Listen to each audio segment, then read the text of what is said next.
We are live and I'm going to start in a minute. Okay.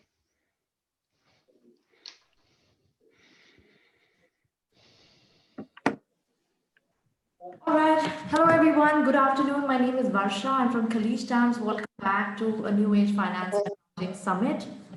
I hope everybody is doing well and you had a great time attending the previous workshop. And moving on to the next workshop that we have the topic for today's workshop would be Finance Inside, Reimagine. And our speaker for today would be Clive Webb. He will be conducting the workshop with Mr. Norman, Mr. Akhilesh, and Mr. Brian and Ms. Fazila.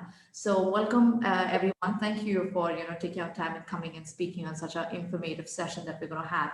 And just to give you a short introduction for Mr. Clive, he is the head of business management in ACCA Professional Insights team. Clive leads a research projects that cover the agenda of the CFO from technology and reporting through to skills and careers. Prior to joining ACCA, Clive had an extensive career at KPMG in various roles, including financial statement audit, IT audit and attestation, and latterly as a global director of learning and development for the advisory function. So thank you so much, Mr. Clive. I request you may please start the workshop. Thank you. Thank you, Varsha, and thank you everybody for joining this session. And hopefully we'll have a fairly good and interactive discussion. I'm just going to bring up a set of slides and then we will get ready to go. All right, hopefully you can see a set of slides. So in this session, I'm very pleased to be joined by Brian Furness, who's the Global Head of Finance Consulting for PwC and a partner based in London. Akhilesh Khaira, who is also a PwC partner based in London, and Naima Main, who is the CFO of Bait.com in Dubai. We'll take you through round about the next hour and a half to 2 hours of discussion about an important topic, which really focuses around finance business partnering and the way finance starts interacting in a broader sense going forwards. And throughout this, if you have any comments or questions, and we have plenty of time at the end for your questions, then please do feel free to put them into the chat. So to start us off, I am going to ask Brian to make some opening comments. Okay, thanks, Clive. Hopefully everyone can hear me and you can all see the presentation. As it says on the slide there, I lead our finance consulting team at PwC, and we work together with CFOs and finance teams on everything on the finance agenda, really, everything from systems implementation, people development, the efficiency agenda, and obviously business partnering and insight, which is a key important role of finance in helping the business.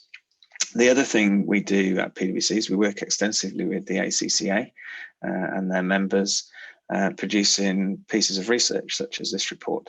And this report was released about a month or so ago, and produced over about a 4-month period. And that was done through a number of interviews with subject matter experts across the various topic areas of the report, but also a survey of the ACCA's membership and PwC clients across the globe around a series of questions.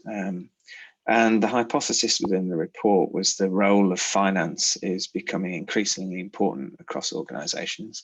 And historically, that role's focused mainly on financial reporting and generating insights around the financial performance of the business. Our view was that role is broadening, and we use the Integrated Reporting Council's 6 capitals as a framework to look at how that role was broadening. So how the role of finance and the role of communicating organizational performance was extending into areas such as human capital, the impact of the organization on society, the impact of the organization on the environment, and also aspects such as intellectual capital and manufactured capital. So we asked a series of questions around those areas in the report to see how finance's role was changing, driven by a business need, but also driven by a broader set of stakeholders that are interested in business performance. And particularly, we've all seen lately with the challenges in the economy around COVID and the pandemic, that a lot of the focus on institutions has changed into how are they supporting the society in which they're operating, what's their impact on their environment, what are they doing for their employees and individuals more generally. It's not just purely financial performance that people are being asked to report on. And finance has got a huge role to play in these areas, given its understanding of the business from end to end, but also given its ability to draw down data, to analyze data, and to drive insight from that data. So we'll probably spend about 35 minutes going through the report, and Clive will take us through that. And then after that, we have a short discussion about the future of finance, how it's expanding, and how the finance teams perhaps need to change to meet the requirements of the business. So Clive, do you want to take us through the report? Yes, thank you, Brian, very much indeed. As I said, please feel free to put any comments, thoughts in the chat as we go through, and in the latter stages of the questions and answers, we'll pick up some of your thoughts, I hope, and try and give our insights based upon our experiences around them. So, as Brian said, this is a report which was published at the end of June and is part of an ongoing research programme that ACCA and PwC have been undertaking for around about 4 or 5 years. And this report came out of a previous report called Finance: A Journey to the Future, where we considered the evolution of the finance function and how it needed to change to continue to support its stakeholders. And one of the key points from that was the demand for forward-looking insight rather than looking behind at past performance. And we wanted to explore more this element of transformation. And at the heart of it, the approach that the finance function needs to take to the 4 aspects of people, process, technology, and data.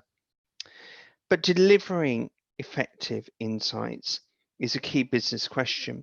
So what we wanted to do was explore the status of insight generation and how it really mattered to the finance function. And as Brian said, that's very much a more expanded role. So the report itself covers 4 key areas. Firstly, why insights matter. Why is this discussion important? Why should we be thinking about forward prediction and the use of data? And why is it important to the success of future organizations? And how should we as accounting and finance professionals be responding? How do we see finance business partnering? The typical conversation around the delivery of insights comes from the perspective of the role of the finance business partner. But how do we see that role? What does it mean? It's a term that's frequently used, but perhaps not well understood. And is it effective in addressing that insights need that businesses and organizations have? The third element was how we see the future journey. As Brian mentioned, we developed 6 hypotheses for the development of the role, and how did those match people's expectations and current level of achievement? And does that broader role of the finance function across the organization make sense, and is it becoming a reality? And finally, turning to actions, observations. If we're to deliver this potential, what is it that we need to do as an accounting and finance profession? So I'll talk you through each of those 4 components in turn, and I'll start with why insights matter. And to put it simply, we all recognize that organizations are changing, that the expectations we have of those organizations themselves are changing too. It's no longer sufficient to drive organizational performance through a profit motive. We have different ways of looking at the value that an organization adds to society. Perhaps the recent pandemic has focused us more on liquidity and pure financial performance, but we run the risk, if we don't embrace other perspectives of performance around the 3 Ps of people, purpose, and profit, the sense of where organisations are contributing to society. And one of the key discussions that we've had as the pandemic has progressed is how organisations themselves have responded for greater society good. So we've seen massive disruption, and the technological evolution that we've all been part of has made organisations increasingly more agile and more customer-centric, responding to customer needs. But the use of data lets us understand those customer behaviours. But that data itself is coming increasingly not just from financial records, but from more intangible information. And we need to think about how we as organisations start to use that information to give the picture of performance in a broader sense. But we should also not forget the impact of climate and natural resource consumption. If we reflect back to pre-pandemic times, if we can remember that far back, our discussion was really around how climate was changing and some of the impacts of that on us as individuals and the response of organisations. So we need to reflect that in our decision making. And at the social level, the pandemic has changed our behaviours in ways that we probably don't understand yet. So organisational performance is changing. And as accounting and finance professionals, we need to reimagine the nature of organisational performance with a broader range of insights based across a variety of metrics as we focus on core organisational purpose. And finance is best placed, as Brian has commented, to break down those organisational silos to achieve this. So we need to ask ourselves how transformative we need to be. How do we need to ensure that we deliver the insights that the organisation needs? And what's the key risks that we face if we fail to do that? So this is why we think organisations need insights and why insights matter. But to illustrate this discussion, let me use two quotes. The first comes from an ACCA fellow and highlights the fact that we need to wake up to the different world in which we live.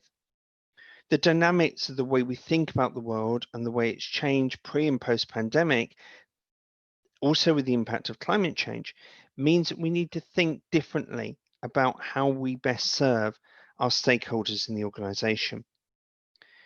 The second quote comes from Peter Drucker, who is a management educator, and his caution that if we continue to think in the same way that we've always thought before, particularly in dangerous and turbulent times, is itself a weakness. So perhaps there's a case for seizing the opportunity and actually understanding why insights matter.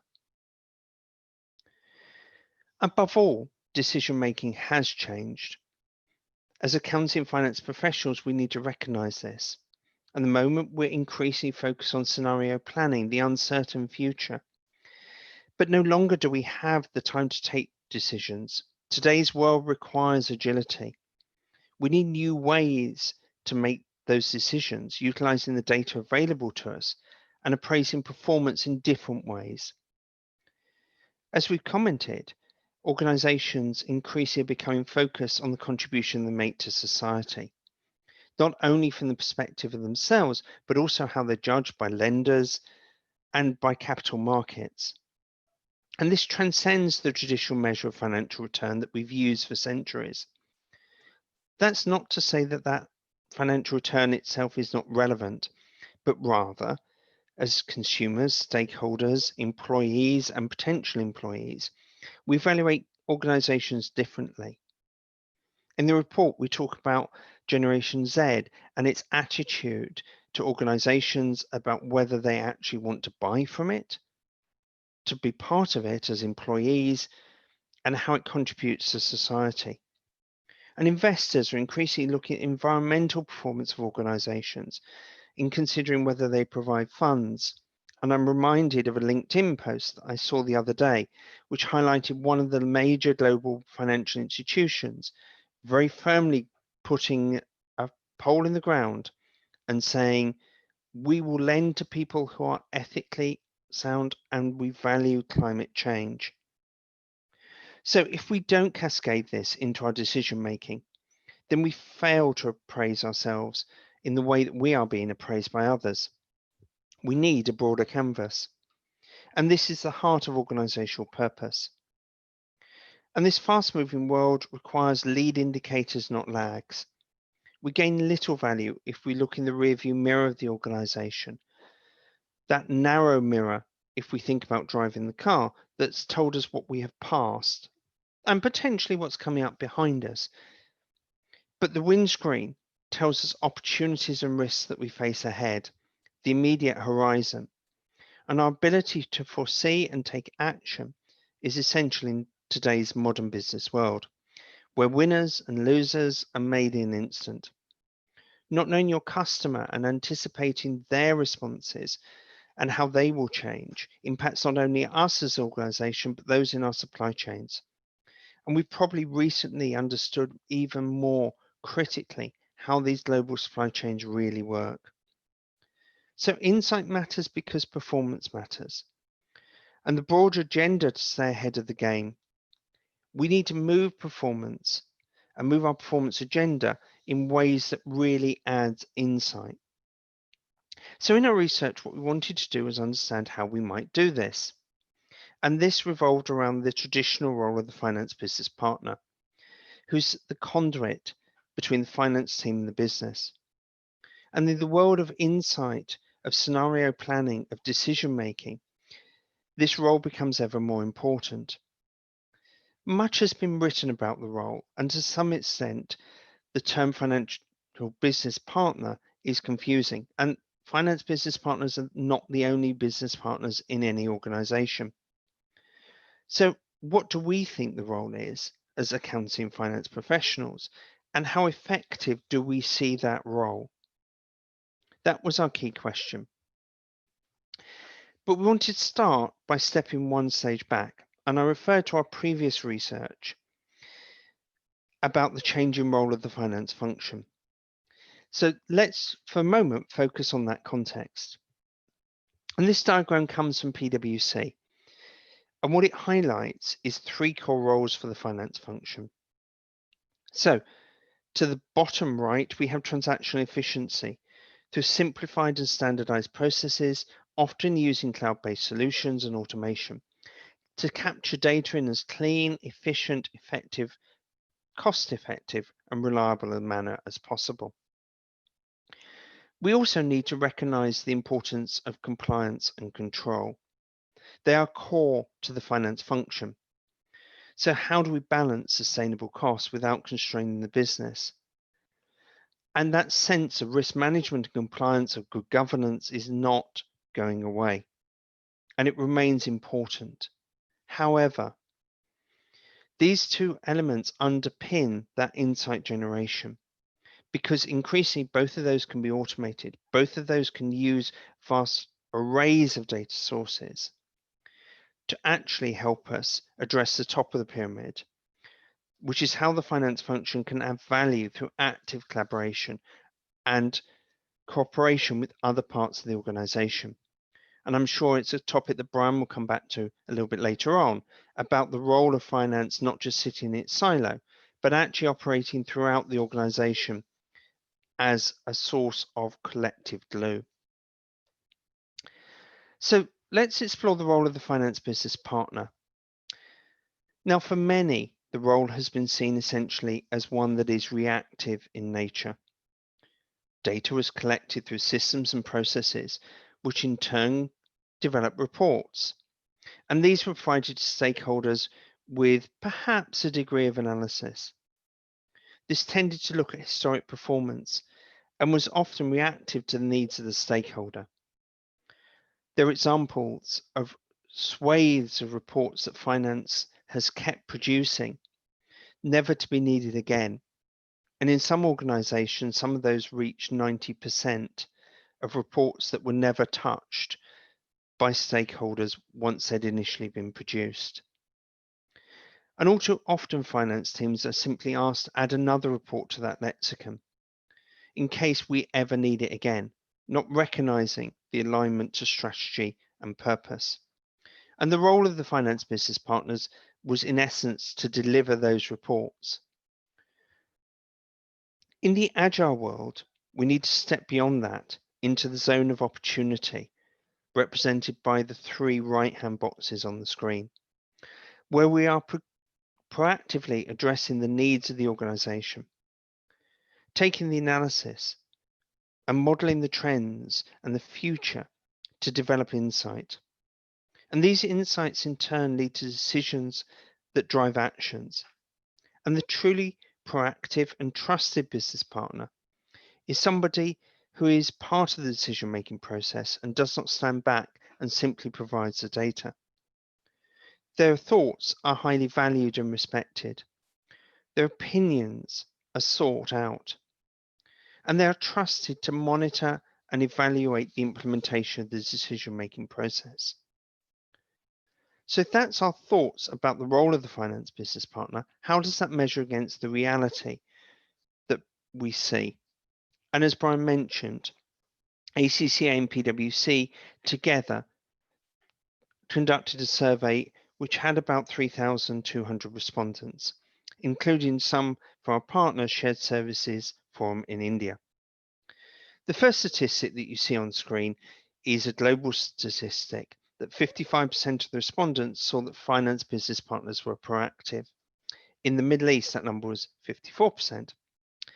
Yet when we explore this further, and if you think back to the blue zone on the previous slide, only 37% globally felt that they were a fundamental part of the decision-making process in their organizations.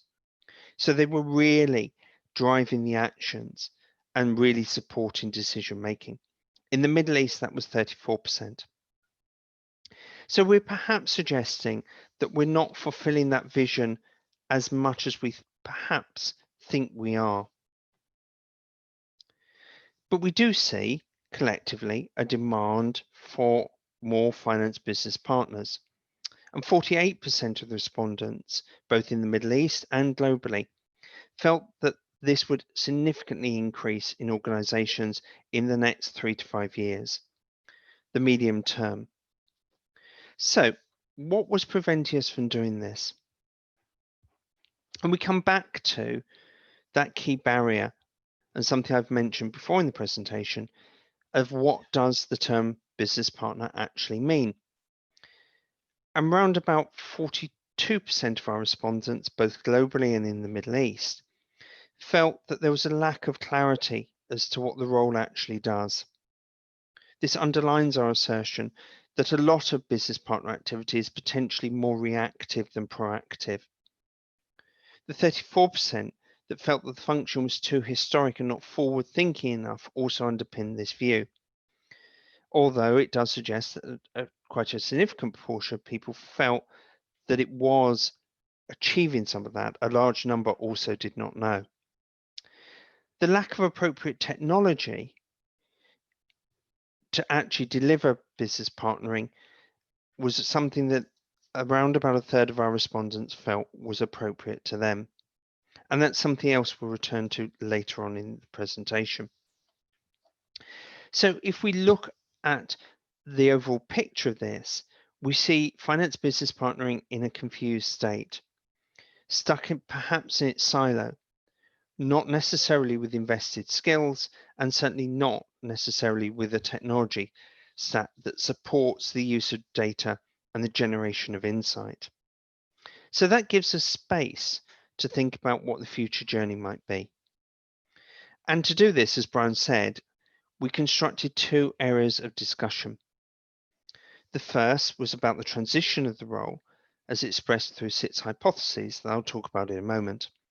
And the second was the broadening of the role to actually include the SIT's capitals of the integrated reporting framework and how those could be used for internal financial reporting or performance reporting, sorry.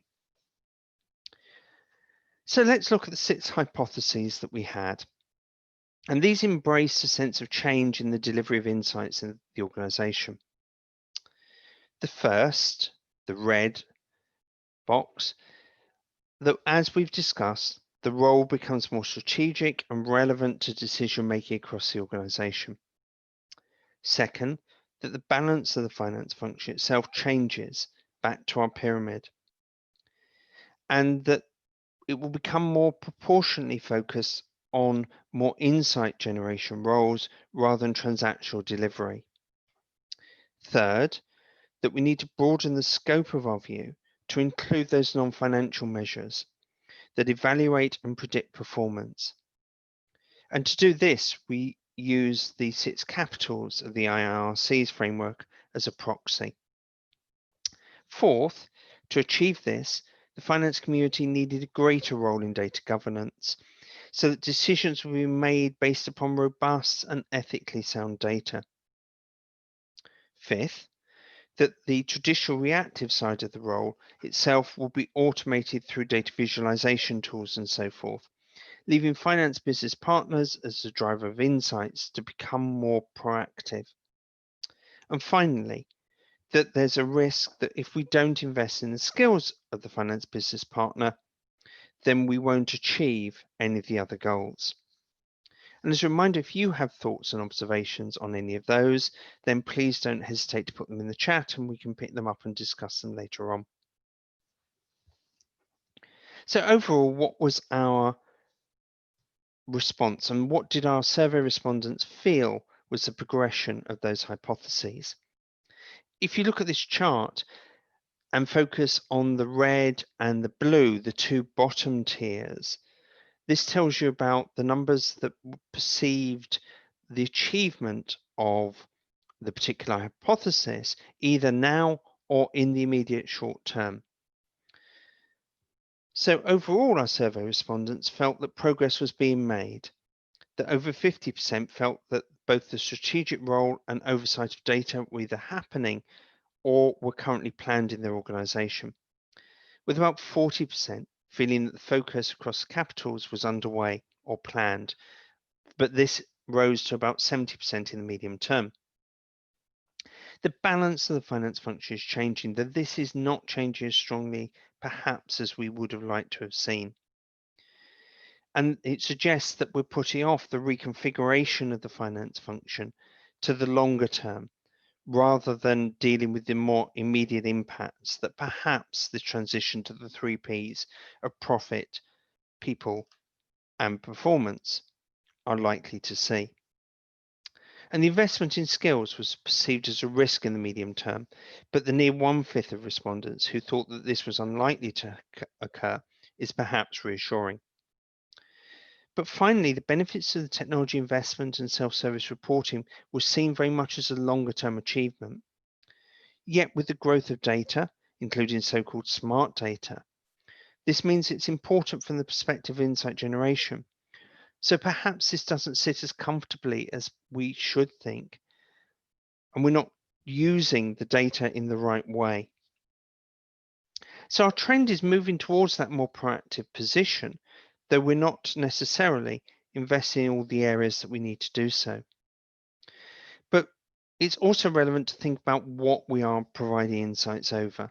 And as Brian said in the introduction, using those 6 capitals as a benchmark to see where we really should and do focus.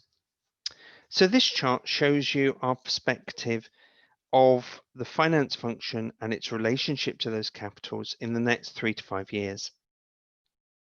And in the report, we offer a more detailed consideration of each of the capitals, and I'll summarize a few of those thoughts a little bit later on. But let's just look at the relevance that we see in 3 to 5 years. And there are 2 observations to make initially. Firstly, that we shouldn't see these in isolation. They are collectively about performance of an organization, and it is going to vary by the type of organization, but there are close interconnections between the 2. And secondly, as one of our interviewees commented, there's a very strong place to put them in the context of the customer centricity as the overarching objective. So how do each of these capitals contribute to that overall customer satisfaction goal that many organizations now see as fundamental? The financial capital perhaps is our traditional home ground. And if you like, we'd be very surprised if this doesn't score highly. That said, rather reassuringly, we see the relevance of the capital remaining. And what you see on screen is a global score. Rather interestingly, in the Middle East, it goes down to about 75% of people seeing the financial capital as relevant to them. The manufactured capital scores lower in our assessment than perhaps we might expect. Although in the Middle East, interestingly, it's actually up about 42% of people thinking that they should be fully involved in this. Yet this capital is evolving and how we use assets is changing. We're changing our business models from traditional manufactured items to power by the hour and service-based solutions. And we'll talk about that again in a moment. We see the intellectual capital as very relevant, and about 48% of those in the Middle East agreed with this. Yet the challenge here is that much of the capital cannot be measured in traditional ways. And the greatest asset here is data. And we'll talk about that in a second. The human capital is perhaps the most challenging, and we recognize the contribution of individuals, and our social responsibility bridges the human to the natural capitals, and how do we evaluate the contribution that organizations have to society. But perhaps rather oddly overall, given the narrative of the sustainability agenda, was the relevance that we saw of the natural capital to finance and accountancy professionals in business partnering going forwards. Are we thinking this is a role of another department? Can accountants really not change the world? And in the Middle East, that score was about 33%, so a little bit higher, but not significantly. So let's look at some actions and observations. And again, to remind you, if you have any questions, please put them in the chat. So if we're to respond to these and address the areas of insight, what is it that we need to do? Our first thought is to recognize something that many of our interviewees stress to us, that it's not a role as such. It's a mindset, it's a vocation. Being a trusted business advisor trumps other aspects of the role. And Meister and his colleagues, in their book, The Trusted Advisor, define this as somebody who acts with credibility, reliability, and intimacy. But it's something that can be undone by self-orientation. But being trusted was something that our contributors felt very strongly about.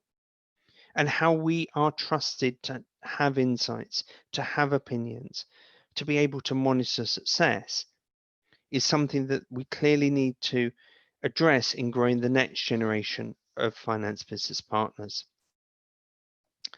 And we can break our recommendations in the report down into 6 key areas.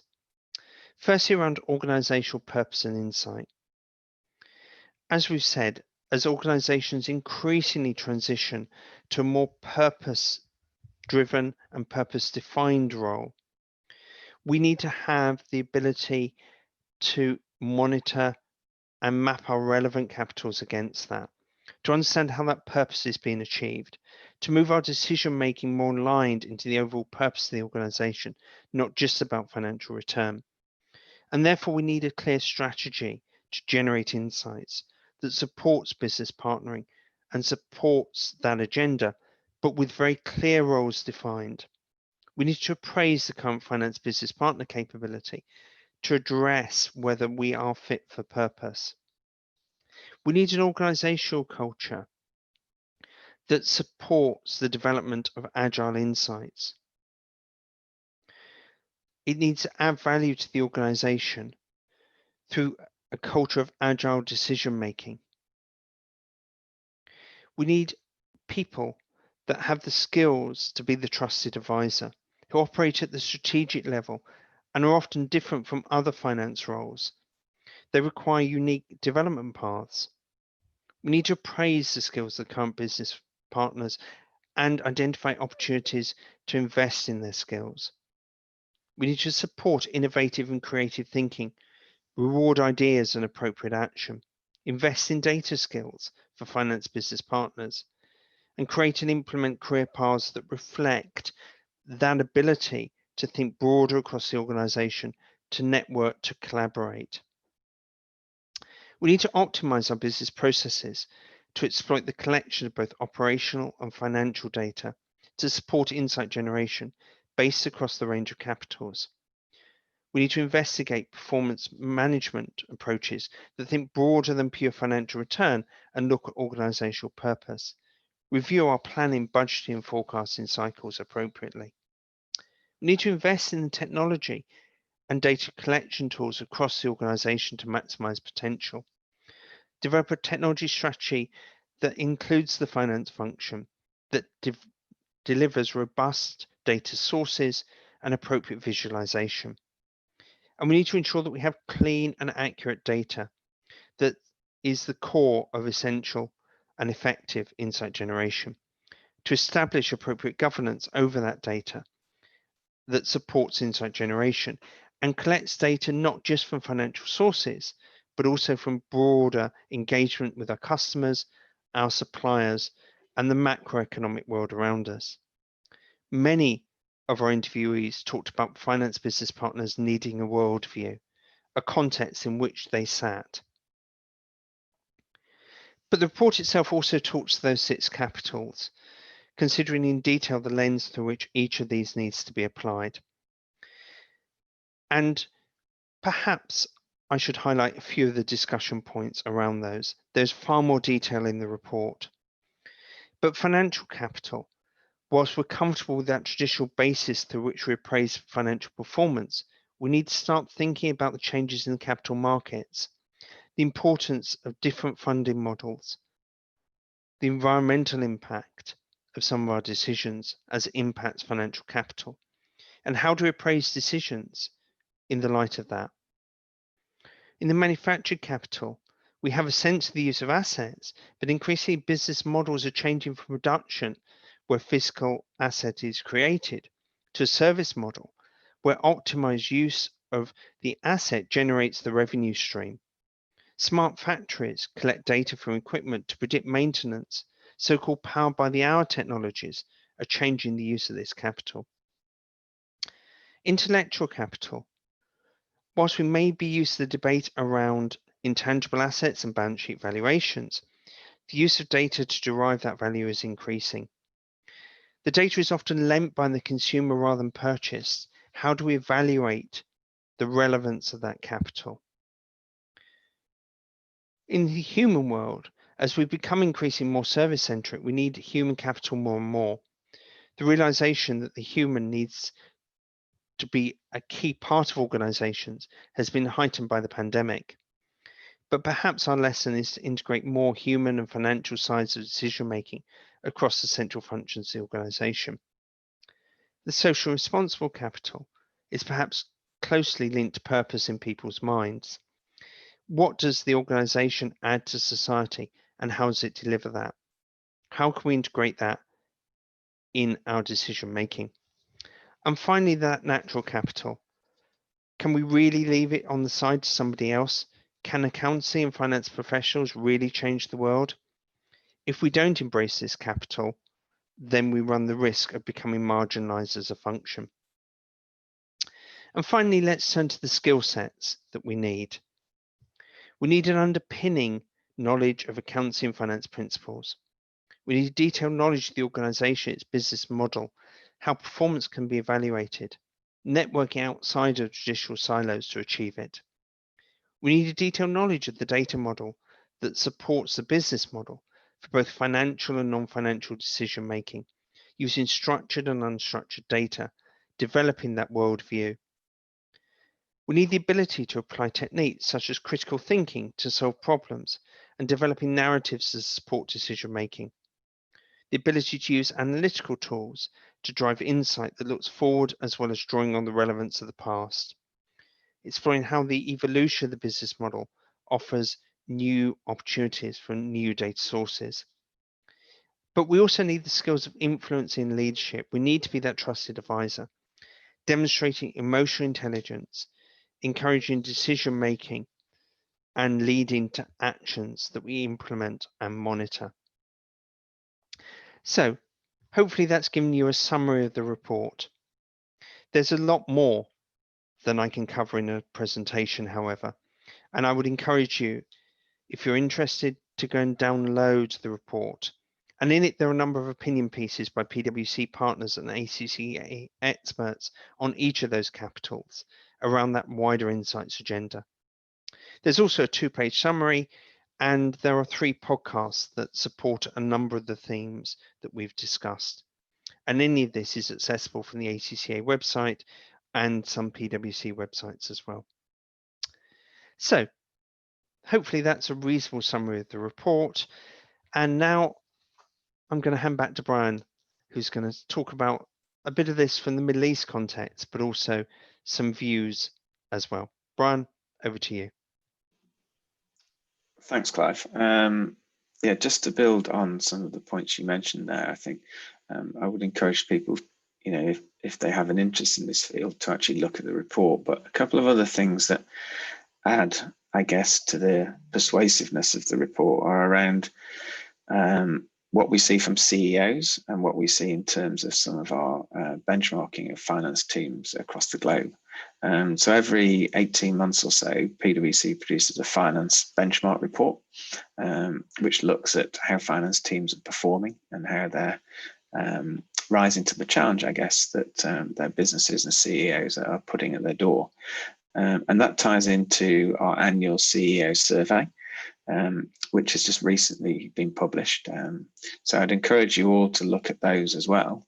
The one thing that consistently comes out of the CEO survey is the fact that markets are changing rapidly and technology is changing rapidly, and business opportunities appear and disappear also rapidly. And CEOs are looking for more help and advice around how to successfully navigate towards sustainable and profitable growth opportunities for their organizations. They're also looking at how they manage the risk of new entrants into the market and markets changing, which will work against their organization and increase competitiveness. But probably the third area they're looking at as well is the whole piece around purpose that Clive mentioned. You know, what is the purpose of the organization? What is its role in the society in which it operates? And how do they satisfy the requirements of other stakeholders outside the organization? And we see quite often now social media and news pieces which quickly come to market, quickly change public opinion, and can wipe huge amounts of value off organizations. And finance has a role to play in all these areas, I think, in terms of what is the message the organization wants to put out to the wider world. How do they navigate towards sustainable and profitable growth? And how do they make sure that their performance, not just in the financial area, but in all the other areas we've talked about, is meeting their purpose, and they are living their purpose, if you like, through what they do as an organization. So there's a huge opportunity for finance, but there's a number of challenges, I think, around that. We've talked about finance business partnering now for probably what seems like decades. I don't know when Clive started, but when I started in finance consulting, we were talking about business partnering then. We talk about it now, and in many organizations, it's still relatively ineffective, as Clive set out, in terms of it's looking in the rearview mirror, it's producing a lot of reports, but it's not necessarily those teams that drive the insight that drives the success of the business. Why is that? I think Clive touched on it again. You know, in our benchmarking report, we see that finance teams still spend, by and large, about 60 to 70% of their time sourcing data, reconciling data, manipulating data, and then reporting. And as Clive said, often many of those reports are not actively used by the business. So there's a number of challenges and a number of reasons why that might be the case. I think we touched on the fact that data is often quite silo-based in organizations.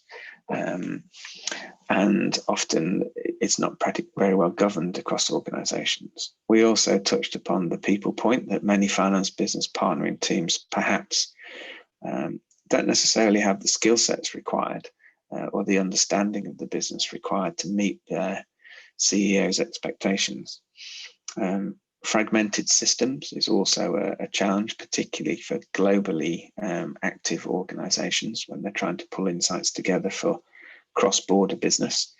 But also finance, I think, spends a lot of time still, as we said, focused on transactional processing and reporting rather than directing their time towards insight. So what could good look like and how could you free up that time? Clive mentioned the need to standardize processes, the need to perhaps use the move to cloud-based technology to mean that you adopt processes within those technologies rather than adapt all the time. So I think standardization and cloud will be helpful to finance teams. There's clearly a number of data analytical tools that you can use now. So technology, which I think used to be an excuse for many in finance for why we couldn't provide the insight we perhaps were expected of.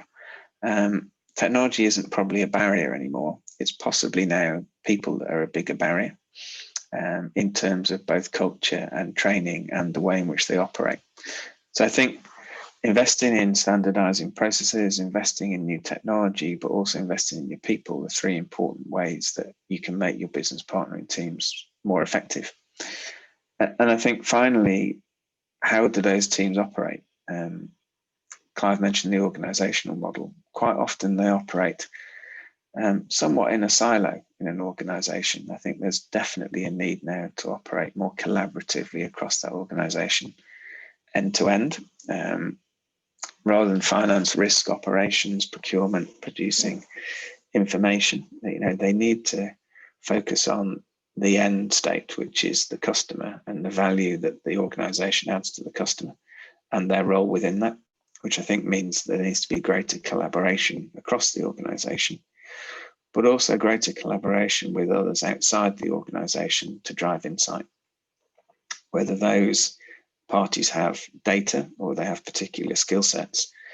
Quite often we're reluctant to bring them in to what we do on a daily basis in terms of driving organizational change. And I think bringing other organizations in can really add to the power of finance to drive those insights forward.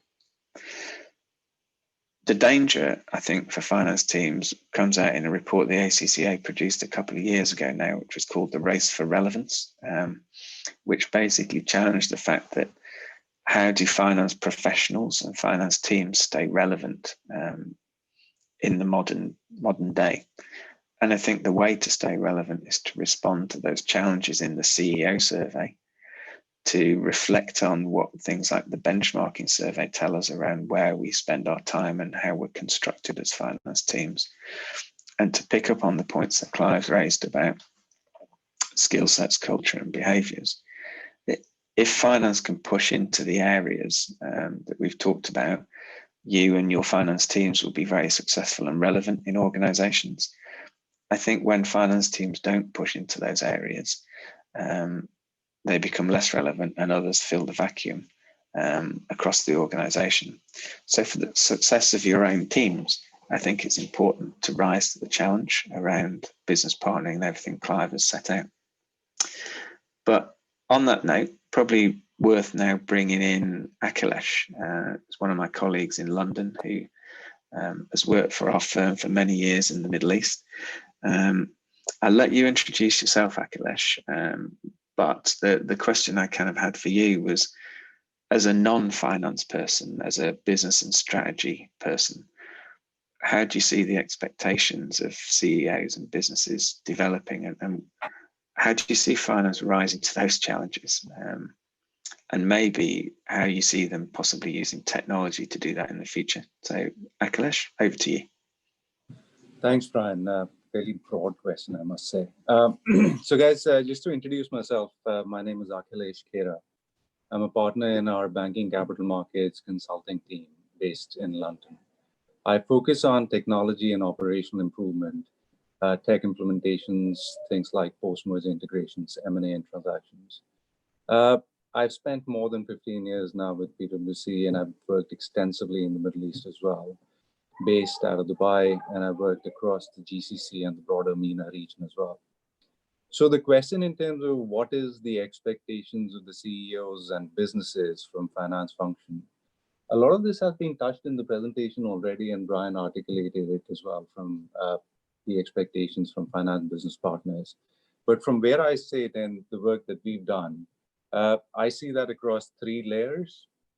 So the first one is finance carries out the financial transaction processing and the financial backbone of running the finance processes such as GL, AP, AR, reporting, etc., in a lean and in an efficient manner. So that's the first expectation of the CEOs and the businesses, that you have these infrastructural elements of finance which are carried out like clockwork.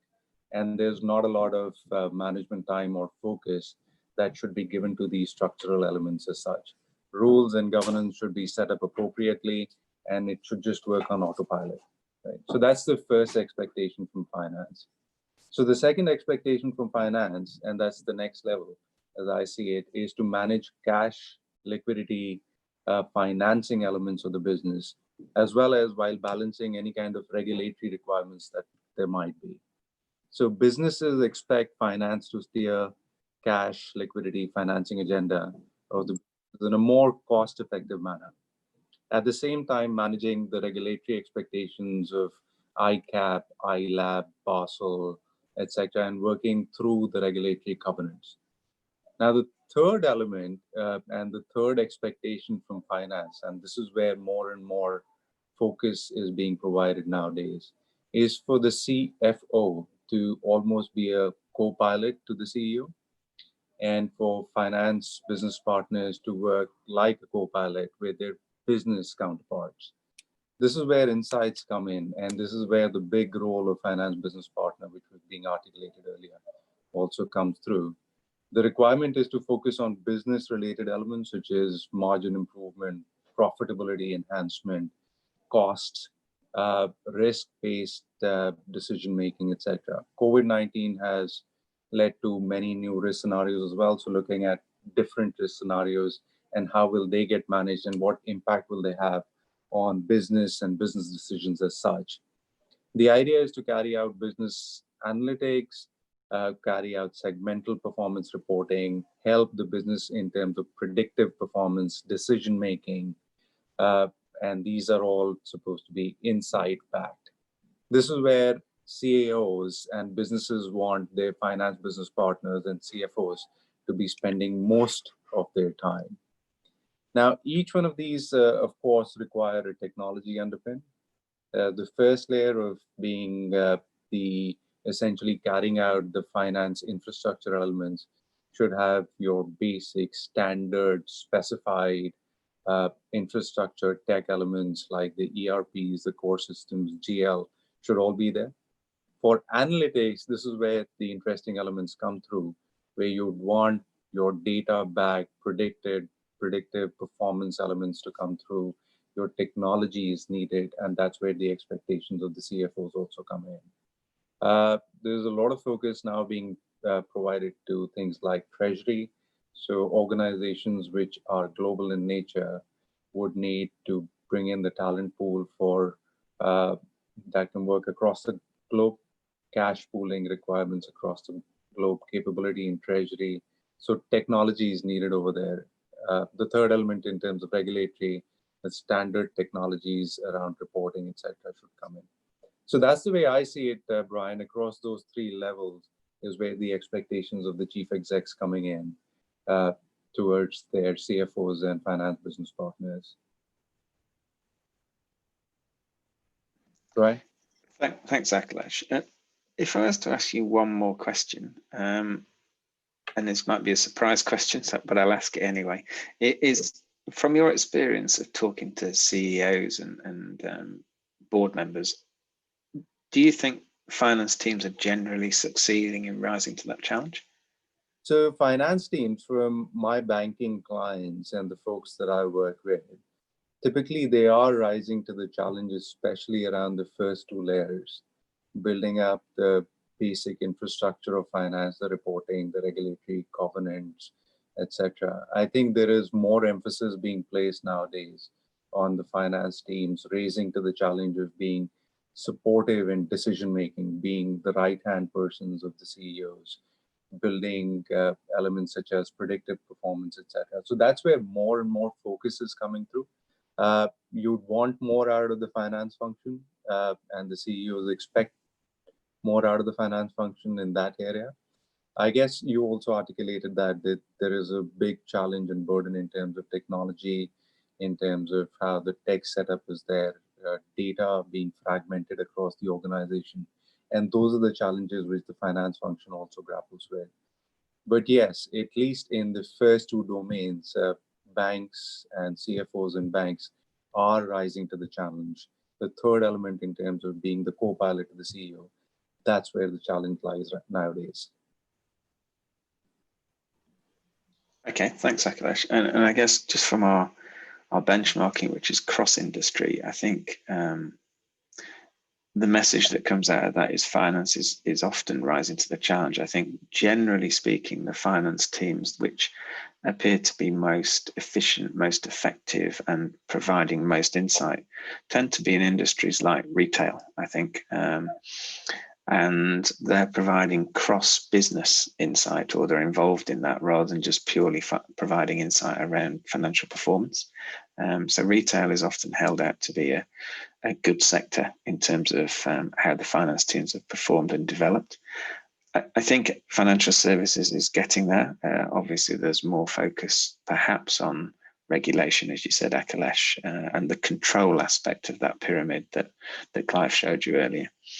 And then in some of the government centres, I think there's still a challenge perhaps around efficiency within those finance functions, and how they use the data that's at their disposal to drive insight to assist the various government bodies they work for. Clearly, across all of those, as Akhilesh said, things like capital liquidity are really important at the moment, as is the role finance plays in planning and forecasting. So those are probably the hot topic areas we see at the moment cross industry. But perhaps on that note, I'll hand back to you, Clive, and you can navigate us through the rest of the session, if that's okay. Okay. Thank you, Brian, and thank you, Akhilesh.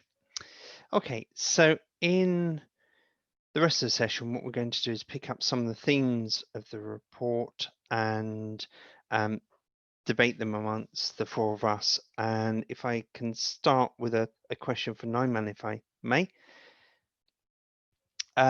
So Naiman, one of the things we've talked about is this reactive, proactive split of finance business partners. From your perspective in the Gulf states, how do you see that? Do you see finance business partners essentially as reactive or proactive, or is it a mix? Hello, everyone. Great presentation, Clive, and thank you, Brian, for your insight and Akhilesh. So in terms of finance being proactive and reactive, I feel Middle East has sort of come a long way from just normal or regular reporting to VAT, and now we recently did economic substance reporting as well. So I feel that the trend is certainly moving towards a bit more proactive. Yes, we continue to be reactive, and I guess that's the first thing that any finance person does, is start looking at the back and start reviewing whatever the trends they have historically seen. However, as we obviously we are going through an unprecedented time, and there is a lot of push that has come in for proactive reporting, analysis, forecasting. So all of this has become a lot more important than it was before. And I certainly see, and I have spoken to a lot of many peers who are actively currently working on reports just to see how they will be performing over the next 5-6 months. And a lot of focus has gone into just looking forward, which is a great sign, obviously, and it is a requirement of the current times. But at the same time, that's where the real push is coming in. And when Akhilesh mentioned the three layers of that one, the CEOs expect the finance team to have one, just to be the financial backbone, at the same time maintain cash liquidity and regulation. There is a lot more happening on, and the expectation has increased from a CEO perspective on the third layer, which is the insights, the analytics, the margins. So I certainly feel that all of a sudden during this pandemic, I think there is a lot more on this third layer that's going in. So and a lot of companies have now kind of started pushing in into insights, because possibly one of the reasons could be that the historical numbers in some cases are no longer relevant. You may or may not be able to see those numbers again. So yes, I feel that now there is a good push, and there is a lot more activity on the proactive element and insights into the business, forward-looking insights. Okay, thank you, Norman. I've had a question come in from the audience, and I'm going to bring it in here because I think it's quite a nice, relevant one. And a reminder to the audience, if you have any questions, please just let's have them. So it's probably to all three of you.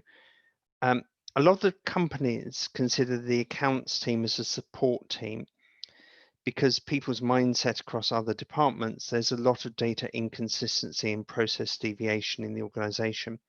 So the question is, who's responsible for changing people's focus that the accounts and finance role is beyond data compilation and cleaning up data input, and what mechanisms can be undertaken to change that perspective, which I guess goes to the relevance of insights and the relevance of value add. I'm not sure who wants to take that one first. Brian, do you want to have a stab? Or yeah, I can have a stab, and then I'll hand it over for others to build on it. I think I guess who's responsible for articulating the value that a finance team can add? It's probably the CFO, but everyone within that team. And the best way to do that is by demonstrating the insights you can generate and being close to the business. I think part of the question referred to sort of cleansing data and the amount of time, I guess, spent on that. And often finance is at the end of the pipe when it comes to data. And if poor data goes into the system somewhere up front, finance have to reconcile and correct that. I think, to me, that has to change, and everyone in the organization has to acknowledge their responsibility for getting the data right if they're going to drive the right insights from it. And they shouldn't use finance as a safety net at the end of that pipe to make sure the data is accurately reconciled and updated. So I think it's everyone's responsibility to make sure it's right first time. It's probably finance's responsibility to point out the inefficiency that creates if it's not right first time, the extra cost. But it's also, I think, finance needs to rise to that challenge and demonstrate the value it adds. Because in many organizations, finance is only really appraised on the cost it adds. And people are consistently trying to reduce cost. But the other side of that equation is value. I'd rather have a more expensive finance function in my business that was really driving insight and showing me where to focus and leading to better financial performance than have a cheap finance function. So I don't know if that quite answers the question, but those were my initial thoughts. But Naiman or Akhilesh, do you want to build on that? Yeah, sure. Thanks, Brian. So from my perspective, Clive, so two aspects to it. The first aspect is in terms of data is a big topic, right? So data is a huge topic in most organizations and most banks in terms of getting the data appropriate, ready, clean, which can then drive insights, etc. Now, the first question in my mind is who's got the accountability of data within an organization? As I see it, any kind of financial data, the accountability rests with the finance function. And it is up to the finance function to set up the guardrails, the rules, the governance appropriately so that you've got the right data which is flowing through the organization and the financial data is appropriately represented. So that's the first element, that the finance function is the custodian of all financial data. And it is the responsibility of the finance function to appropriately set the mechanisms so that the financial data is captured as well as reported on appropriately. The second element is how do you drive insights from that data once you've appropriately captured it and you've set it up properly. Now, again, it is, in my mind, the responsibility and accountability of the finance function to start defining, driving, showing the insights that it can drive for the businesses so that the businesses then, as Brian pointed out, can accept the value that finance function brings to the table. Yeah. So one is in terms of setting the data appropriately and being the custodian of the data. The second is to set up the inside mechanisms so that the businesses can take the value from the finance much more seriously. So if I may just add, and I guess the advantage I have is obviously I sit as a CFO and I have a finance team and I work for a company which is a .com company. So we have an influx of a lot of data points. And obviously as Brian was also mentioning that finance is perceived to be just a support function. And I guess one thing that possibly what we have changed within our organization is just the fact that we just don't sit behind our desks and do the financial backbone alone. One of the key ways that we have come forward as a value-added department is by taking control of some of these data points.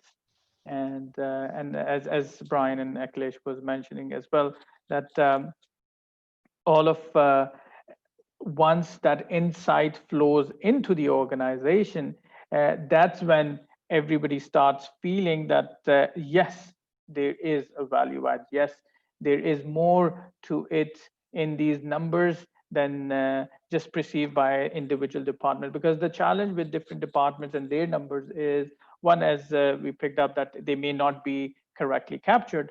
But at the same time, in most of the cases, departments are not reviewing or assessing their numbers correctly. And once you start integrating those numbers, or once you start converging those numbers into financial terms, people start seeing value. So if you are able to somehow bring, for example, traffic reports on the website versus, or the registration reports on the website versus how much you are spending on SEM, which is search engine optimization, or search engine marketing, it starts telling you a completely different story. And that's how you kind of go back in and start having those conversations with other departments. So it kind of opens up a lot of doors by just trying to see or pick up on the numbers from other departments and start having those discussions. So once you're able to do that, it really just, I feel people within the company or within the organization are generally receptive to dollar value keenly. So they do really want to understand a lot more when you're talking in dollar terms. And if you are able to connect those dollar terms with their data insight or what they are assessing as their KPIs, then you are able to really sit down with them and have those discussions, which will help bring back some of those insights and bring that value to them. And that's how you basically start playing the role of a much value-added team, value-added department in the organization. So that's where I see it, and that's how we have sort of applied within our organization as well. I think, sorry, you raised an interesting point there. Just to finally, you talk about the data across the organisation, and I think quite often other parts of the organisation perhaps may not make the linkage to financial performance from the data that they have. So, I mean, the business as simple as ours in consulting, one thing you need to know is, do you have the right people with the right skills to deliver the type of work that you're delivering in the marketplace? You may argue that the skills and the people data is the sort of territory of HR. What you're delivering in the marketplace, you may argue, is the territory of your sales teams. But they both need to realise that the financial performance of the business is impacted by all of those factors. And it's important that we get the right data from HR around skills and utilisation and knowledge and location if we're going to achieve our performance targets. But it's quite easy probably for them to think, well, this is just HR data. It doesn't necessarily have a financial impact. So I think there's an element of finance, as you say, collaborating across the organisation to encourage others and to point out to them that the data is important from a financial performance perspective. So our answer really is sort of threefold. One, it's about the culture of the organization and culture of finance, actually thinking about how it broadens out and how it adds insights. The second is the CFO leading from the top and make it relevant. The third is securing the data behind it and the ability to derive and deliver those insights. Certainly. And I guess I will go back to Brian's point of having the right people in the right place. And again, we are a technology company providing a solution towards the recruitment exercise. And our biggest insight for all our customers is that it is, at the end of the day, it's all about the right set of people and having the right set of people in the right roles to help in organizations to move forward. And a delay in hiring the right person is also a cost. Not having the right person in the right place is a cost to the organization as well, because probably if you have the right person, you may go from A to Z much faster, or probably if with the wrong person in that place, you might just keep sitting at A and never move on to the next B. So I agree 100% there. So a sort of follow-on question we've had from this, it goes to one of the things that we've said, and Brian, we've had conversations about this, so you'll find this question, I think, a little ironic, but is the pandemic and the way finance teams have needed to react an opportunity to bring themselves up this insight agenda? And is it an opportunity that we should be really thinking how we maximize, or do we run the risk of just keeping the lights on and all working remotely and not taking advantage of an opportunity to really change the focus of the finance team in people's minds? Brian, do you want to kick off on that one? Yeah, I think it does present us with an opportunity, and I think it's not just an opportunity around how we do stuff or where we do it from. So, are we remotely located or are we in an office? I think it's an opportunity to question, well, what do we actually do if we're a finance team, and why do we do it? And to really sort of radically look at some of the things you are doing at the moment and look at how they support the business in times such as these, and how they will support the business going forward. I imagine as you alluded to, Clive, there's a lot of reporting, a lot of stuff that maybe is superfluous, and quite often we don't ask the question as to, well, why do people need this and what value is it adding? So I think it gives us a good opportunity to reassess the value that finance adds, in addition to probably what a lot of people are focusing on, which is looking at the cost of real estate footprints and how they might want to change their shared service organizations, etc. So I think fundamentally it allows us to ask questions around the role of finance.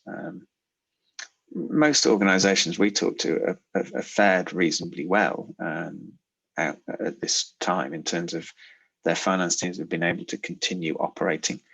But I'm sure every exec out there would have liked more information and data around the threats to their supply chains and the threats to their profitability and the success of their business, and what potential scenarios and actions they could plan for, and liquidity and capital, as Akhilesh referred to. So I think it does allow us to ask some fundamental questions about, the construct of the finance team and the value it's there to add to the business.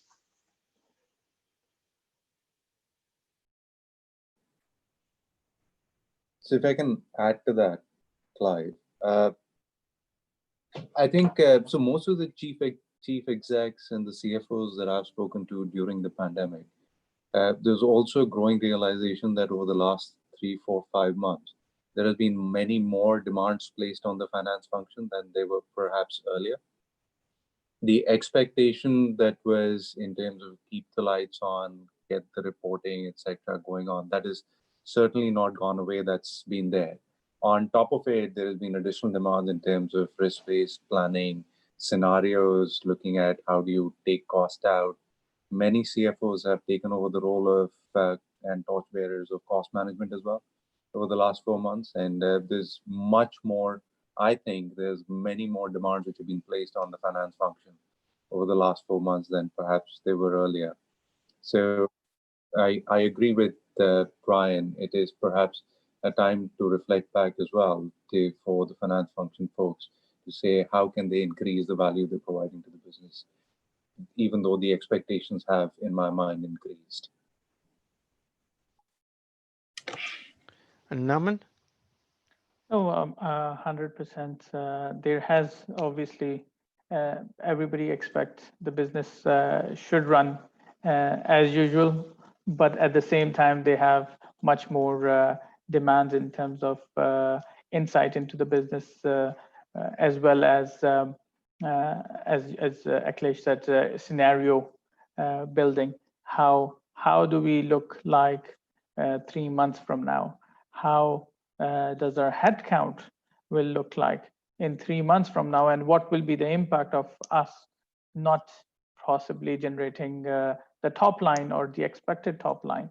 So all these scenario buildings were sort of requested as part of the whole 3 to 4 months exercise as we went through the highs and the lows of the pandemic. The request of the reports have changed a lot, and some were at the beginning of I guess the pandemic. It was very much what's in it for us in the next 3 months.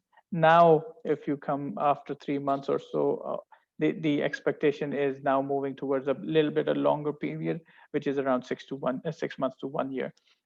So yes, the request and the expectation have certainly increased without any sort of change in the backbone financial reporting side of things. So that continues as usual. So yes, there is, one should really reflect back on what sort of skill sets you have within the finance team.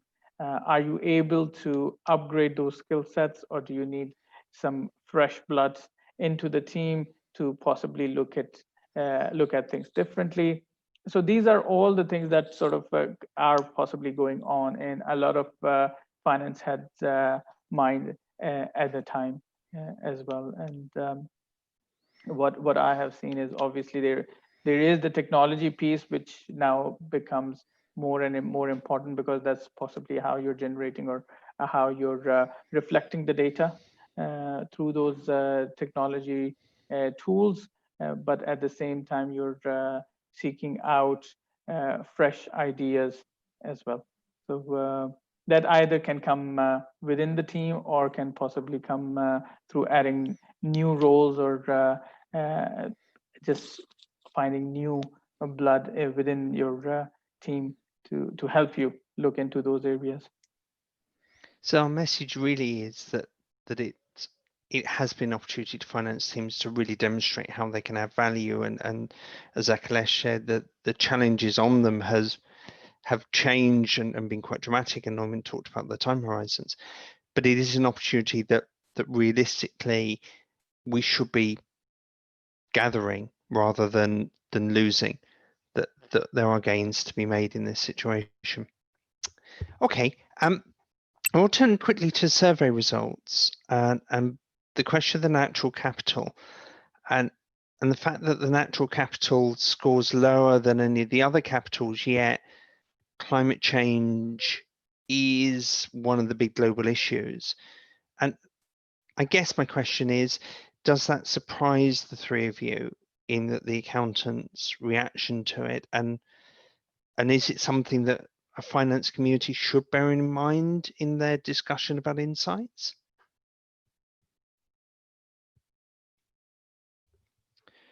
Neumann, do you want to start us off? Sure. I guess from a natural resources point of view, how we in finance usually see this is obviously we are at any given point in time, we are always looking into areas where we can save costs or save in terms of the effort required. So this could be, I mean, at the end of the day, whatever savings we are trying to do is it has an impact on climate, because sometimes it's just simple things like the printing. Sometimes it's as simple as do we need to really have people driving around, or do really people need to travel? So I guess there is a natural inclination from finance, at least, towards saving, which at the end turns out to be have an impact in one way or the other on the climate changes as well. So probably that's why it's at the end of the priorities list. But that's just my point of view. Probably Brian and Akhilesh will have much better insight, because they look into a lot of more other organizations and how they are reacting to all of that. Yeah, I mean, I guess it does surprise me a little bit,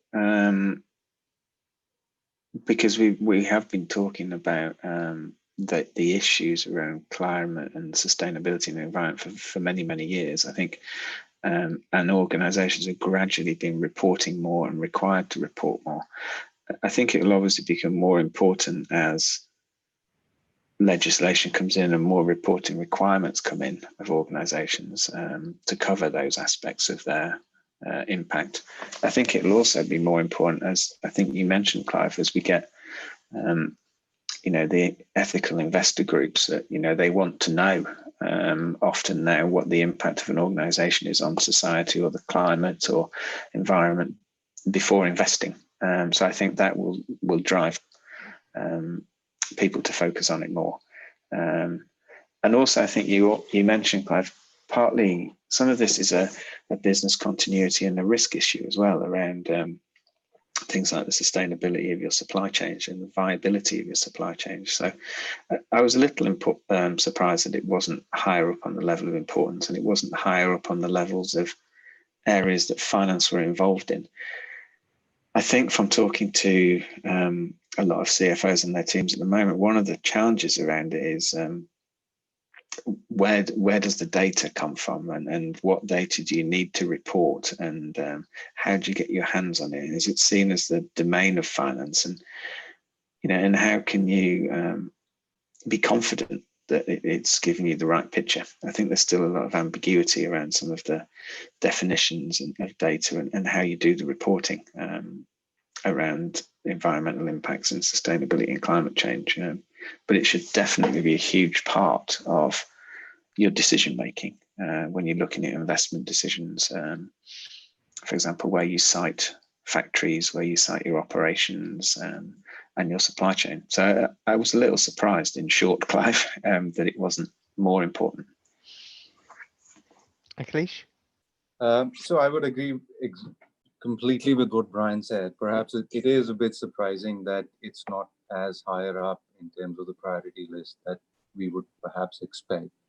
I think one of the reasons also is in terms of the regulations which are coming through.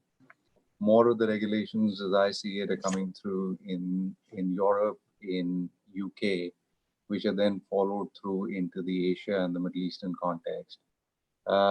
Also, as Brian pointed out, where does the data come in? Currently, climate change and climate risk, etc., currently sits within the remit of the risk function in most of the banks. The risk function is seen as the folks who will look at any kind of scenarios, models, etc., which will bake in climate risk as a part of any kind of changes that are needed. But yeah, I agree. It needs to be much more higher on the agenda of the finance function and the finance folks going forward. I think regulations will only get stricter, disclosure requirements will only get more and more, and that's what will probably force the finance functions to bring it within the priority and bring it within the priority agenda.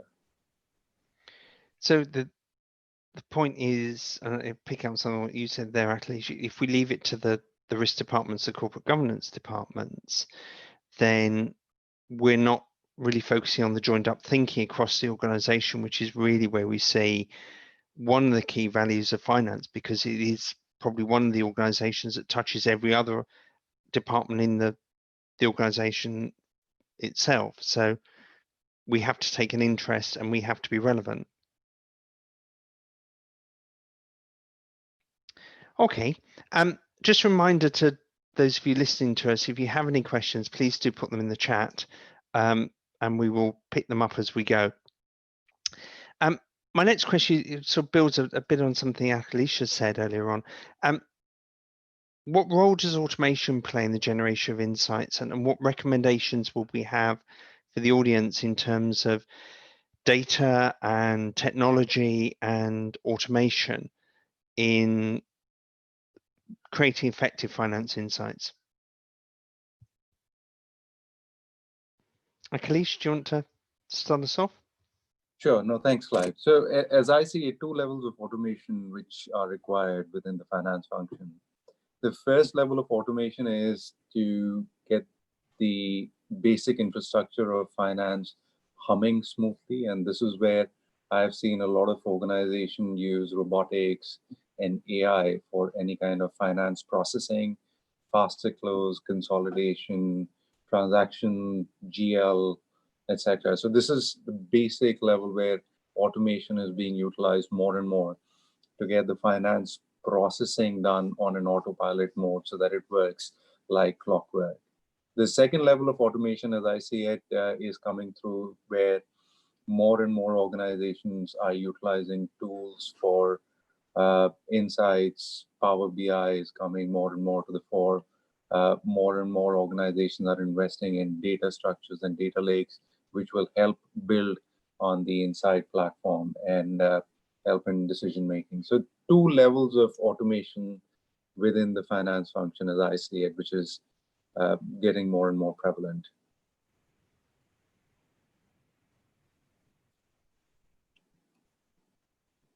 Brian?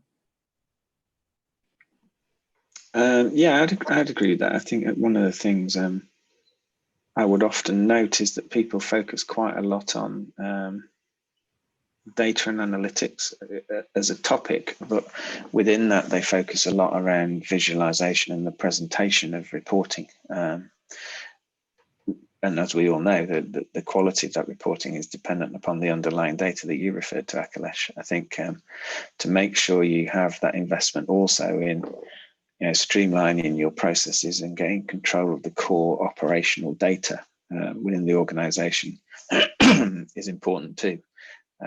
Not just focusing on the visualization, but I think there's a huge amount that finance can do in terms of that visualization piece to encourage people to, undoubtedly encourages people to engage with the topics more, to engage with the data, to look for problems in the data if you can show it in a more appealing way. So I think at one end of the spectrum, analytics and visualization is important to organizations, but you shouldn't lose sight of that core operational data that perhaps is within your ERP or within other systems. And I think over time, the move to the cloud and greater standardization around that can only improve that foundational data within organizations.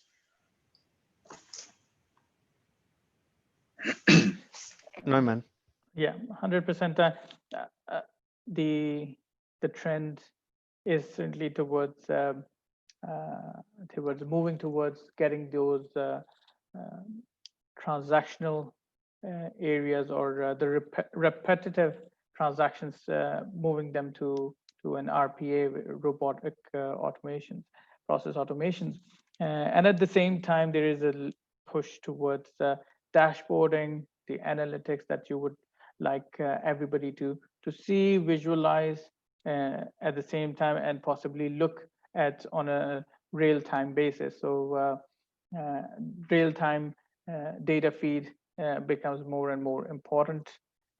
Visualization of that data becomes more important, and at the same time, as we all, a lot of push is towards standardization. So everybody actually looks at the numbers the same way that possibly finance is looking at, or anyone else from any other department looking at. So that standardization really is a push towards that. And cloud computing certainly helps, and it has helped within our organization as well, that we have a single ERP platform which everybody views, which helps everybody to sort of converge to same results, and they see these numbers. And we have also pushed real-time reporting as well. So that also helps people. One, it keeps everybody on their toes, but at the same time, they can immediately take corrective actions if required. So yes, there is certainly push on taking more advantage of the technology, and at the same time be able to take decisions on real time, as well as visualization of the data has become more important, and dashboarding of that data has become more important.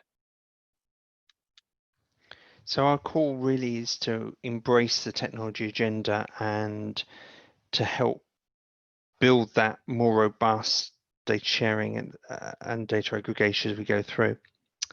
I think that, Clive, I mean, sorry, just good one. Sorry, no, I was just going to say that with robotics, a lot of people have embraced that technology, but often they use it to work around and fix problems within the underlying process.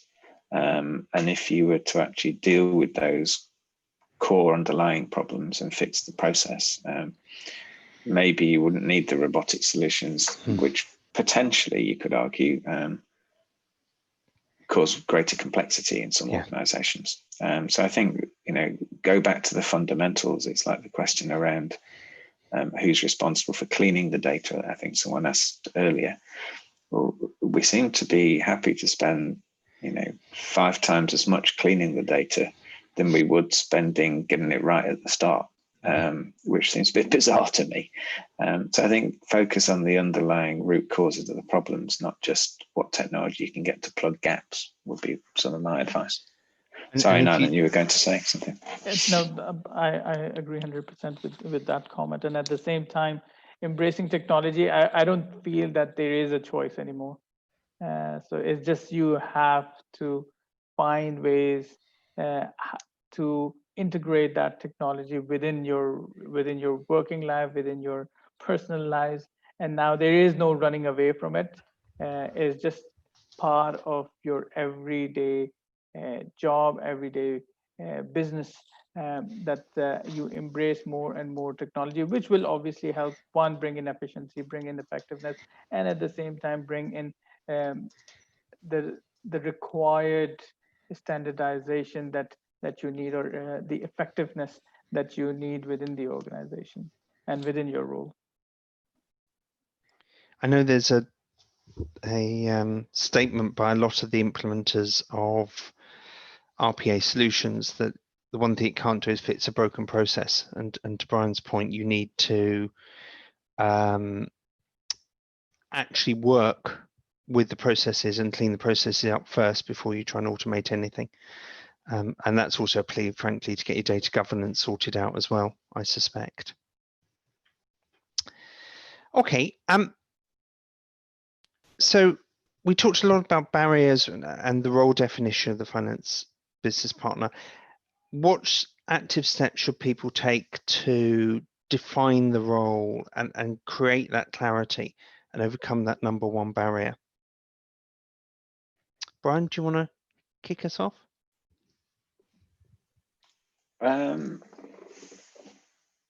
Active steps, I think that, the thing I would encourage a team to do is to engage with others across the organization and look at the value they're trying to,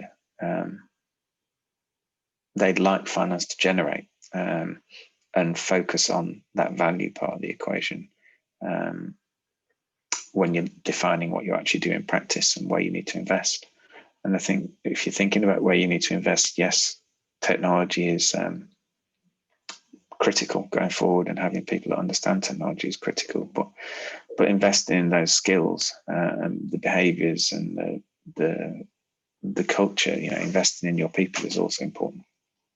So I think, engage with others in the organization would be the advice I'd give to a finance team around the value end of the equation in addition to the cost end of the equation.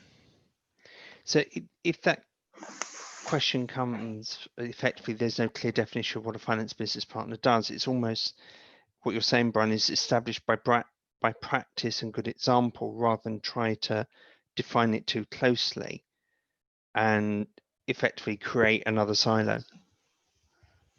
Well, and to engage, business partner sort of says it all to me. You are a partner of someone in the organization. So engaged with those people around, well, what do they want from you in that role, and how can you do it to the best advantage of the organization? And, when you come back from that conversation and you find out, well, your team maybe doesn't quite have the right skills to do that, or maybe they can't, because they can't deliver things because of the data issues they face, then you need to address those challenges. But I think the first thing is to engage with people across the organization to find out, well, what do they value? They are the customers, I guess, of the finance team.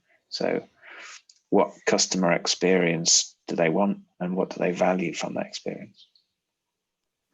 Okay, Nyman?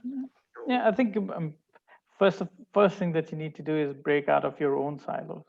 So as soon as you come forward out of your own silos and start knocking on other people's doors, people will start sort of opening up, and that's how the possible collaboration can come in within the teams.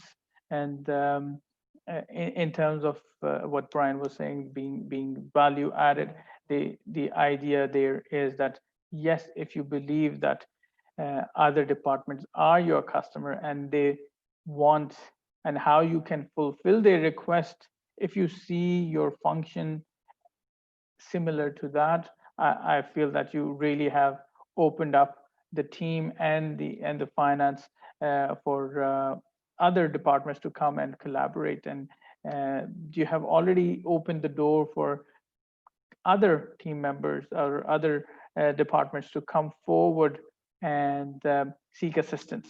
And once you do start doing that, it's just I would say it's a trickle down effect even within the organization. When people start opening up and start requesting more and more data.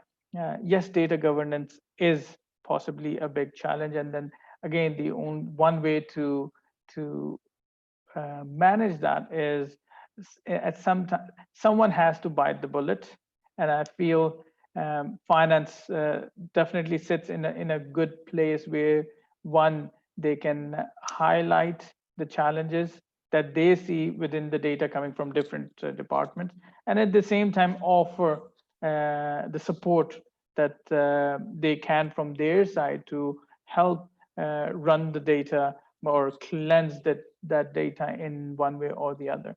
So if you really open up more from a finance function, I feel that that can really trigger a lot of activities within the organization. So somebody has to come out of their shell to do that. And I guess if finance can do it, it will certainly help the rest of the functions. Because if, for example, if marketing or IT is working in their own silos, they may not have much bigger of an impact. But I feel finance, because they have a broader view, they can possibly have a much bigger impact if they really step out and start engaging with other departments as if they are the customers. Okay, thank you. Right, a couple questions really around skills, I think. Probably 3 questions. I'm going to bundle them all together in sequence. The first question came around developing skill sets and what ACCA does to help people develop skill sets, particularly around technologies in the finance function. And people were thinking about blockchain and some forms of analytics, etc. So I'll answer that, and then I'll ask Brian and Akhilesh Neumann to give some other thoughts that for a non-ACCA perspective. But firstly, from an ACCA perspective, there are a couple of things that are on offer. For those of you that have an interest in the broad fundamentals of finance and how technology is applied in finance, there is a certificate that you can take in digital finance, which explores those things like blockchain and analytics and that basic set of technologies, and that's available. The second, there is a bundled CPD offering, which includes a number of thoughts around machine learning, around cybersecurity, and around RPA, robotic process automation, and a number of other thoughts in the context around that, and that's also available. Any of those can be taken from the ACCA website. But Brian, I guess thoughts about developing your skills around fintech and the sort of technical skills, start with that. And I'm thinking more of the technology type skills at this point. We'll do with the interpersonal skills in a minute, but technology skills that people need to be effective finance business partners. Any thoughts, observations?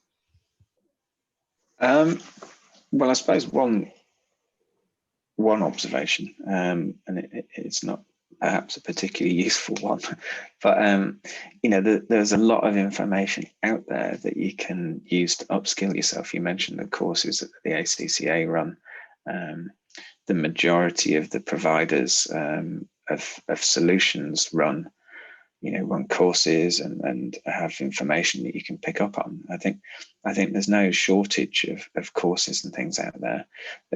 The challenge I think we're facing now in this sort of COVID remote working type environment that we see in many countries, I think is around how you deliver some of that training. So in the past, people referred to, and we do at PwC, we referred to training as 70, 20, 10 in terms of percentages. And the 70 there is not reading things in books or going on courses. It's actually, how you work with other people, how you learn from what they're doing, how you understand what people do in in particular scenarios, from working with them. And one could be, you could use perhaps Agile as an example of that. You could read possibly all the books you like to read about Agile, but I think, unless you work on a program that's working with that sort of methodology and that culture and that cadence to it, it's quite hard to actually make the jump to suddenly working in that way. And I think it's a real challenge at the moment for people to pick up on some of those opportunities, given that we are working remotely and you don't get that sort of learning on the job, if you like, as easily as you perhaps would if you were sitting down. If I was sitting in a room with the 4 of you, I wouldn't mind asking you perhaps what I think is a daft question. I'd learn from what you were doing. I'd pick up on your conversations. I'd run things by you. But it's a bit more difficult when we're all in remote locations and we haven't got the interaction. So it's not really an answer. I suppose the textbooks and courses are out there. I think the key challenge over the next 6 to 12 months is how you do all that other stuff around the on-the-job training that's more difficult remotely.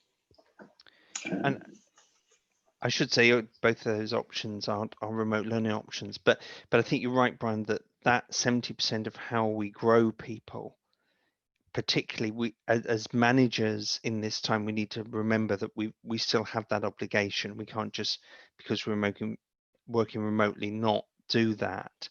But it's also a question of thinking about how you help people grow the skills in a time when actually they probably need the skills more. And it's difficult to do in that remote environment. Remote culture is an interesting issue. If you want to look at that issue, there's an article we wrote on the COVID Hub on the ACCA website, which talks a lot about how to manage people remotely and to grow those skills for exactly the reason you said there, Brian. But the technical skills, the technology skills, I think are absolutely fundamental. And it is a question, as Brian said, of getting some level of experience, but also applying them and thinking outside the box and not relying, and Neumann and I have had this conversation before, not relying on Excel as the only tool to use. There are other tools and scalable, whatever the size of your organization is. So Neumann, do you want to come in on this technology skills piece? Sure. So, I mean, in terms of learning, it's we already see that there is a lot of push in terms of new technologies and how do we adapt to these new technologies and how do we learn to manage these technologies. And I guess one of the fine ways of just understanding what you really need to do or where you really need to focus is just possibly by going reports just like this one, Finance Reimagined, or reports regarding machine learning. It opens up your mind towards new areas, and once you are able to understand what they really mean, then you can obviously focus on and move into a clear direction towards acquiring more knowledge about that particular segment. So I feel these reports are just by making sure that you're reading through a lot of things that are coming out, it just helps open up your mind towards new areas, and it helps for you to kind of get a clear direction as well. So yes, I feel, I mean, Excel has always, I mean, for the last, it is, let's say, the tool that every finance person uses, but moving forward, it certainly looks like there are more tools in play, as well as there is a requirement for you to move on to different tools as well. So we should always be continuously learning. And if you keep that continuous learning idea in mind, you will find new things to do. I mean, it could be the certificate of digital finance that Clive, you mentioned, or otherwise there are other options that are available where you can obviously enhance your capabilities. But I think if you have if you can first understand where your passion is or where you have more inclination, then it might just help you in the whole learning exercise as well, because you will also enjoy learning new things if you really are into it. So just testing the waters by reviewing or going through these articles help. It helps you get informed, and at the same time, it helps open up your mind to new areas, and then which possibly leads you to a new learning exercise. Okay. Another question I've had in: how can somebody at a junior level improvise their skills? I think it should be improve their skills as they move up the career ladder. A couple of thoughts on that. Firstly, the concept of the career ladder itself is breaking down. We're seeing more flexible careers. So if we go back to one of the graphics that I showed when I discussed the report about the skills of a finance business partner, it is as much thinking about how you grow those interpersonal skills. in ways that are supported by your organization. Now, not, as Brian said, the classic 70-20-10 view of the world, where 70% of what we know and how we grow is by the experiences that we have. We need to think about how we grow those skills effectively, and make people develop them in the way to be the successor business partners of the future. But the challenge, I think, is that those skills need to be grown through, as Brian said, collaboration and partnership. A lot of the inherent skills of critical thinking, etc. Yes, you can learn some sets of techniques, but you can't necessarily learn in a course how to become a critical thinker. It's as much about mentality and practice as it is about actually, here is a tool that I can use to become a critical thinker. I think the other point of that question, though, is whatever level we are, we need to recognize our need, as Brian said, especially at this time, to invest in the skills of the people of today. As we grow people, we shouldn't just forget that the pandemic has made us all work in isolation. Skill development, if anything, is more important rather than less. So that's what I'd say. Brian or Neumann, anything you want to add to that question? Well, I guess just testing or stepping out of the comfort zone is important. And as much as you test your limits, it just helps to learn more and understand more.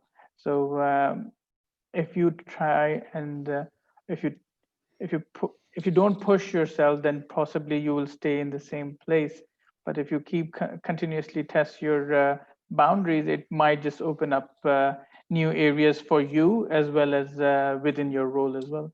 So I mean, that's the one point I would possibly add here.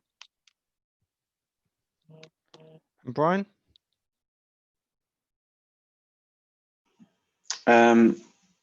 Yeah, I think you mentioned the career ladder, and I guess we may well see that concept changing over time, depending on how we emerge from the pandemic, and a lot of organizational structures will probably flatten out, I suspect. And I think that gives people a lot of opportunities to actually get the right experience and to get the right interaction with people in their teams.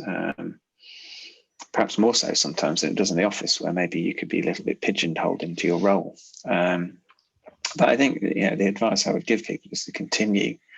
You need to continue that learning journey, and you need a balance of technical skills. Clearly, technology is going to become much more important, as Neumann has pointed out, but you also need that interpersonal skill piece as well. And a lot of, we often measure what people do in terms of their appraisals, but not necessarily how they do it. But that, to me, is equally important, the what and the how. And it's definitely a challenge, I think, at the moment, as we've transitioned into a remote model. But you need to keep investing in yourself. And the areas I would suggest people should invest in are those, those teaming, those management, those influencing skills, but also technology awareness. But awareness of technologies that you're then going to use in practice and you can apply in the business.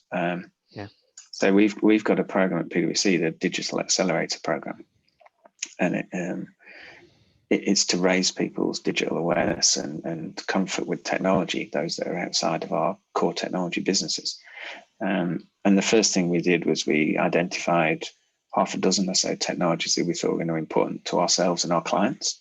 And then we run various courses and sessions with people to learn about the technologies, but also to collaborate and work together to build solutions. But the key to it all is once they've been on their various programs of activity and they've worked across the organization to collaborate on solutions and case studies, the key then is that those skills are applied in the business and they get the opportunity to do that. So I think equally as important as learning and developing is seeking out the opportunity to apply the skills you've learned within the business. We all need to keep investing in ourselves, I guess, is the message. Yeah. Okay, I'm going to draw us to a close. I'm just going to ask Brian and Akhilesh and Neumann for one concluding thought. But I might coach that or trace that around the final question that I've been given, which is really, is the advance in technology an opportunity for accountants in the world of insights and finance business partnering, or should we see it as a threat? So one concluding sentence from each of you. Akhilesh, do you want to start us off? Sure, thanks, Clive. So my perspective, is it an opportunity or a threat? I certainly believe this is a massive opportunity for the financial professionals. I mean, the amount of tools, technology, data out there today, there is no better time to provide a view that there is value in finance, and the value in finance is not just looking at reports.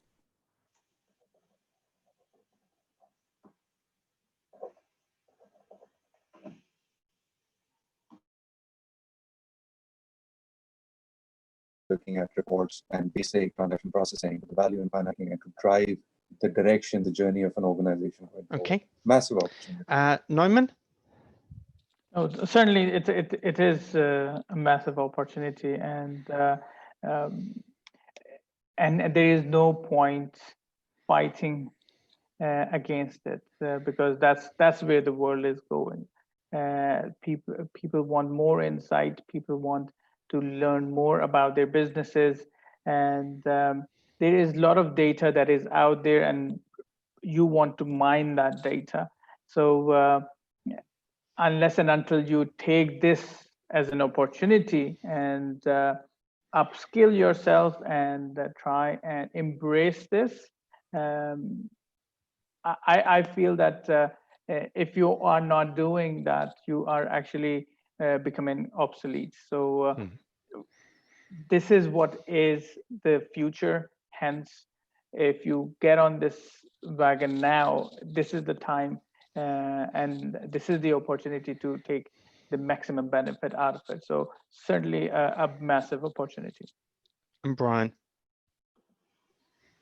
Yes, I guess just to build on that last point, really. In short, I think it's both. So it's a huge opportunity if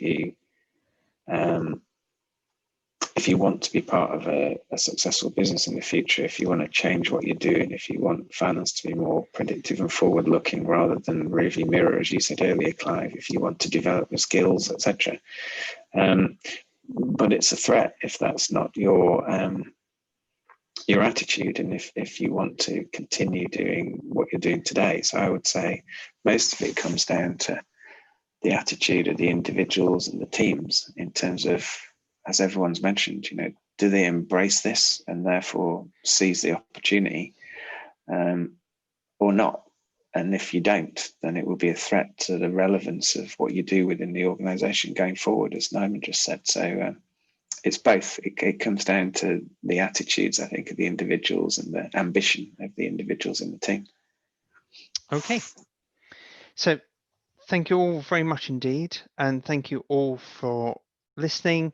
And my thanks to Brian, to Akhilesh, and to Neumann for their contributions. And please do feel free to download the report. And thanks for watching. And from all of us, goodbye. All right, thank you so much. It was an amazing and a very, very informative session that we had. Thank you so much, gentlemen. It was absolute honor to have you all here. Now, I would request thank you to all the attendees who attended all the event. So I just wanted to request, we're going to start our next CFO NAFA power list, which is starting at 2. So I would request all the attendees to please join in the CFO power list announcement, which is starting exactly at 2 o'clock. But before that, I would like to thank our official RPA partner, Blue Prism exclusive business intelligence partner, MicroStrategy, strategic partner, SAP Concur, and silver sponsor, Oracle, for showing massive trust in our capabilities. Thank you so much. Thank you, gentlemen. All right, take care. Bye-bye. Thank you. Bye-bye.